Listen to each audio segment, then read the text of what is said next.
नमस्कार, हम हैं अनूप नारायण सिंह और आज हमनी के साथे बारी भोजपुरी के एगो नया मधुर स्वर नाम बा नेहा सिंह निष्ठा। काफी बढ़िया गावतारी।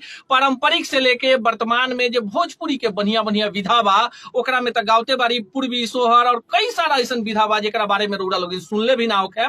नेहा सिंह निष्ठा जी, रउरा से हम बतियाई, कई गो गीत सुनी, ओकरा पहले सीधे बता दी घर कहाँ बा, कहाँ के रहे वाला बा? हमार घर यूपी बा, यूपी में महाराजगंज जिला।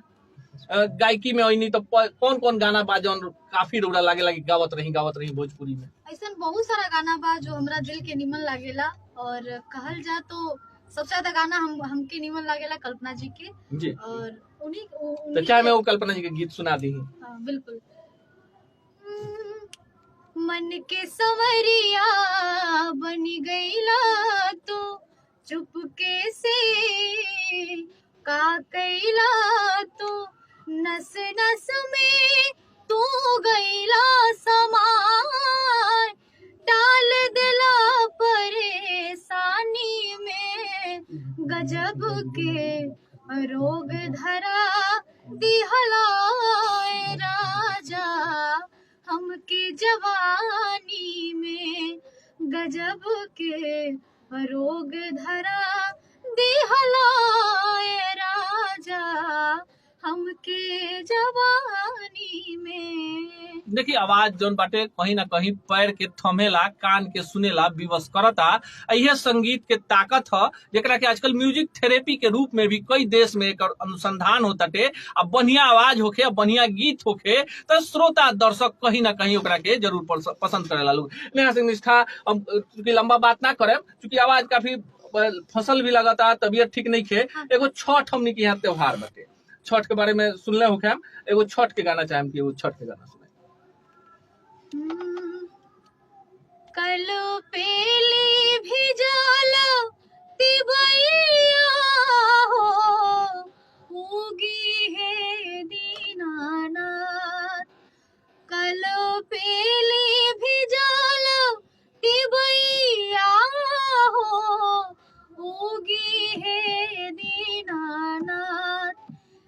दीनानाथ रोवे से दुनिया जोरबा भूखल पियासल तिरिया मुँह बाटे सूखल बड़ी देर कैनी गोसैया हो उगी है दीनानाथ।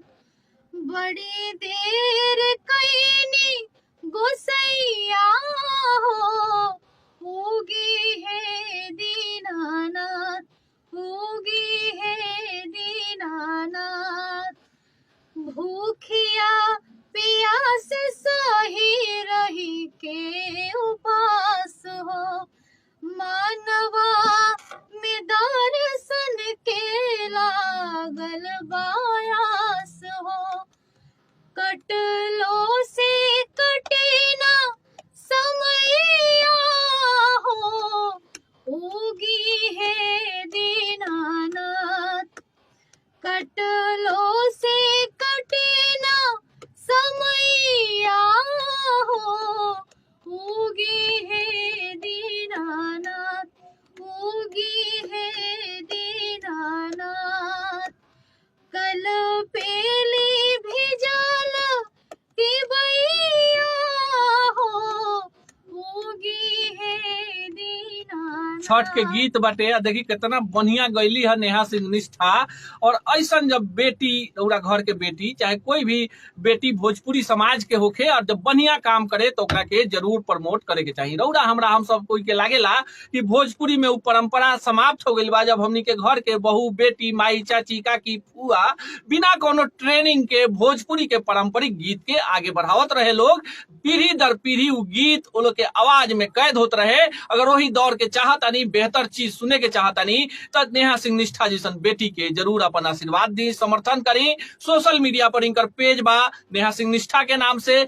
जहां कहीं भी गावत रही, आजकल गूगल के एगो सर्च इंजन बा, वहां सर्च करी नेहा सिंह निष्ठा और तमाम कलाकार लोग के जो भोजपुरी में बढ़िया काम करता लोग के समर्थन दी। और एगो छोट समर्थन ऐसा कलाकार के भोजपुरी के बचावे के मुहिम में बड़का बल प्रदान करी।